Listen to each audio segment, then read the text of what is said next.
Костя и Илона, возвращаясь домой после вечера с друзьями, ощущали усталость, но не только физическую. Их разговоры о детях, которые они не могли завести из-за проблем с репродуктивной функцией, оставили неприятный след в их душах. В гостях у семейной пары, которая с радостью обсуждала своих детей, этот вопрос всегда поднимался. Костя отшутился, предложив, что сначала они заведут домашнее животное.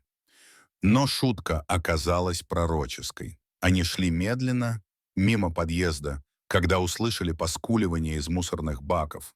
Мужчина хотел пройти мимо, зная, что его жена не сможет оставить бедное животное в таком состоянии.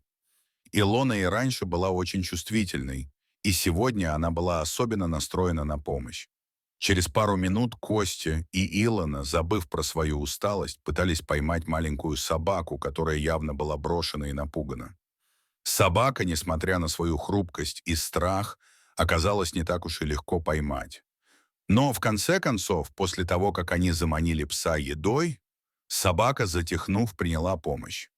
На следующий день Илона с радостью и заботой начала обустраивать собаку, давая ей еду, воду и место для отдыха.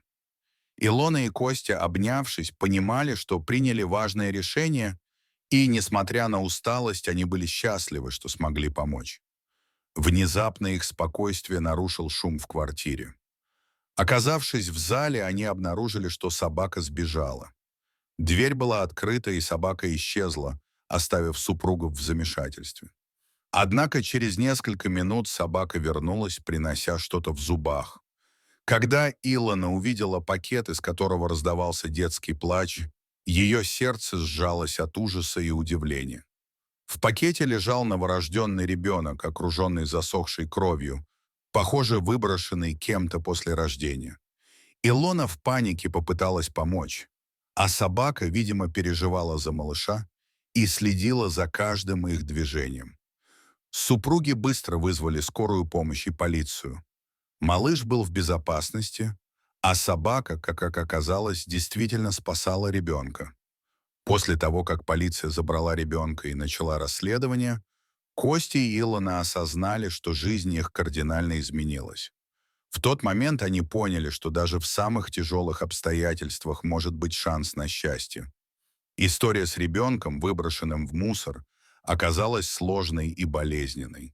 Позже выяснилось, что мать ребенка, женщина, не выдержавшая нагрузки на себя и свою семью, не хотела признавать его и решилась на крайние меры.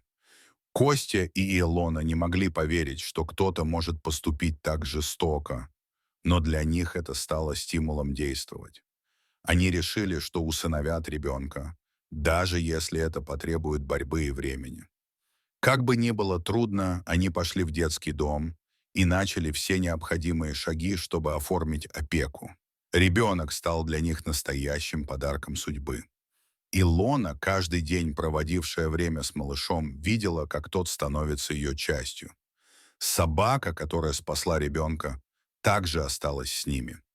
Ее назвали Найдой, так как она стала для них настоящим ангелом. После того, как ребенка забрали в больницу, оказалось, что его здоровье в целом в порядке. Он был спасен, и семья теперь стала полноценной. Найда, очень привязавшаяся к малышу, стала его защитницей, заботясь о нем, словно о своем собственном. Расследование выявило, что мать ребенка, работающая на заводе, в одиночестве переживала беременность и не могла справиться с растущими трудностями. Ее решение выбросить младенца оказалось трагической ошибкой, и она вскоре оказалась под следствием. Для супругов, несмотря на весь шок и боль от происходящего, это был шанс стать родителями. Малыш стал их сыном, а собака Найда — верным другом и защитником. Это было чудо, которое они не ожидали, но которое навсегда изменило их жизнь. И Илона, и Костя понимали, что теперь их семья полноценно сформировалась. Они пережили страшные моменты, но через их доброту и решимость все изменилось. Жизнь подарила им шанс стать родителями, и хотя путь был нелегким, они не жалели о своем решении. В истории был и светлый момент. Животное, несмотря на свою прошлую боль и предательство, смогло помочь человеку. А люди, в свою очередь, смогли подарить новую жизнь. Все, что они сделали, стало для них настоящим чудом.